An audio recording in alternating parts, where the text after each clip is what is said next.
Hello, I'm NASA Curriculum Specialist Rochelle Oblak. In this video, I will discuss the What Makes a World Habitable lesson located within the Planetology unit. In this lesson, students explore the characteristics of planets or moons that make them hospitable to life. Students use pre-printed cards called habitability cards that contain facts on the planets and select moons in the solar system.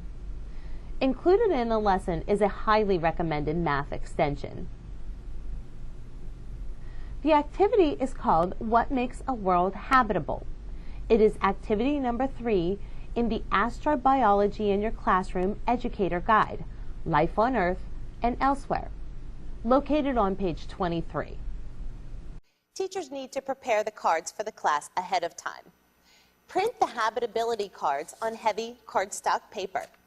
Print the image of the plant or moon on the front and the details about the planet or moon on the back. I would recommend that you laminate the cards for future use prior to starting class. Teachers also need to print the student worksheet to accompany the habitability cards. Also included in the lesson is a key discussing the temperature, water, atmosphere, and more about the planets or moons that may or may not harbor life.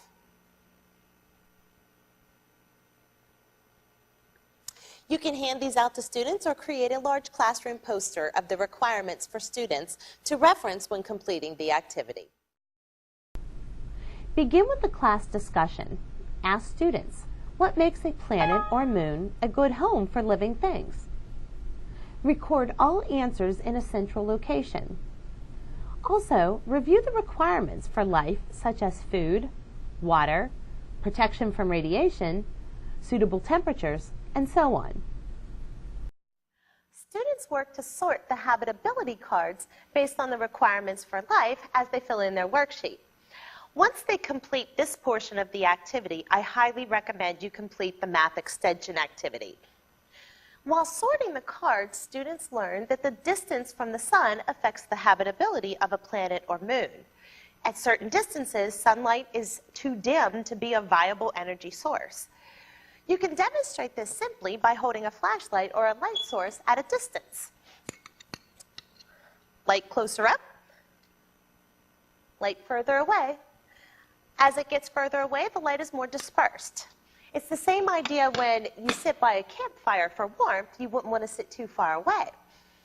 What students may not realize is that the distance to a planet or moon and the energy from the sun are mathematically predictable. This is the inverse square law and is easily demonstrated using an overhead projector. I have an overhead projector here. In the classroom, you will need to measure a distance from a wall or a board of 1 meter. If you don't have a 1 meter space, you can't alter the size. So I'm going to bring mine in here very close so that you can see it.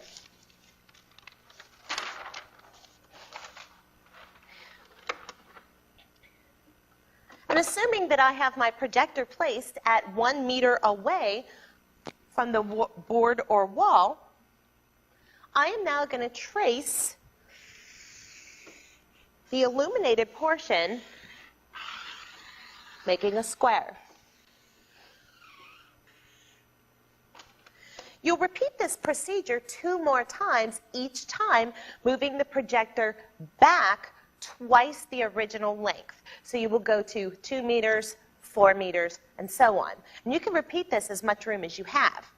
When you are finished, as an example,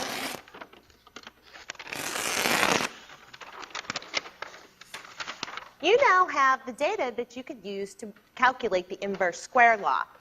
You have the distance to the projector, and you then measure the side of your square. Students can then graph the data. Next, introduce the math of the inverse square law. I have my 3 distances labeled here. In the inverse square law equation, I have 1 divided by the first distance, which is 1. Recall that we placed the projector the first time at 1 meter. 1 divided by 1 squared is equal to 1. This is our reference intensity. For distance 2, I have 1 divided by the distance, which was 2 meters the second time we moved the projector out, squared, which is equal to 1/4. Notice here that the distance only increased by 1 factor, whereas the light intensity is now 1/4 of the original reference intensity. You can add as many times out as you would like, as many distances, and have students predict what would the next intensity be.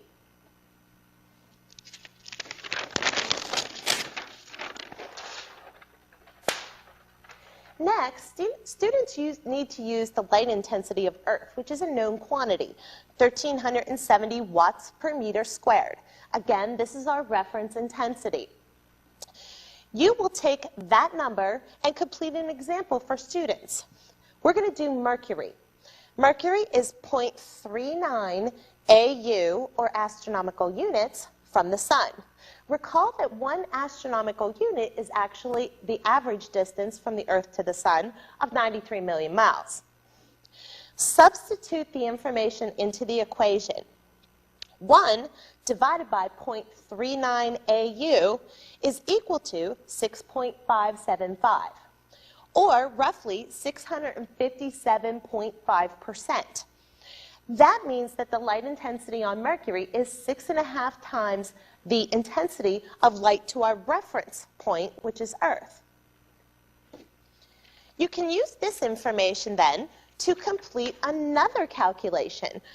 You take the original calculation that you made on your particular planet, 6.575 times 1,370 watts per meter squared, and you get an intensity of light reaching Mercury of 9,008 watts per meter squared. Students then repeat the calculations based on this example, and then they complete a table in their lab notebook. Many NASA resources allow you to extend the learning for this lesson. For instance, you can look up recent planet discoveries at the Planet Quest site from the Jet Propulsion Laboratory. Locate a planet in another solar system, calculate the amount of light reaching the planet, and then make inferences on the habitability of that planet. Teachers may also want to use the available multimedia resources on the site to extend or even introduce the topic of habitability and the search for life on other worlds. On the Planet Quest site from NASA's Jet Propulsion Laboratory, you can explore recent planet discoveries. One section to investigate is the multimedia page. Here you will find overviews, interactive multimedia, and more for student exploration and extensions. For extending the information on the inverse square law, go to the New World Atlas. Select all extrasolar planets for a table of the discoveries made to date. Select any planet, such as 47 Ursa Majoris b. An interactive window pops up. Locate the average distance from the star. The distances are listed in astronomical units. For simplicity, it is best to look for planets that have stars similar to our Sun. Use the chart to browse the stars and look for those with characteristics similar to our Sun. You can also use the interactive atlas. For NASA Summer of Innovation, I'm Rochelle Oblak. Thank you for joining me as we explore together.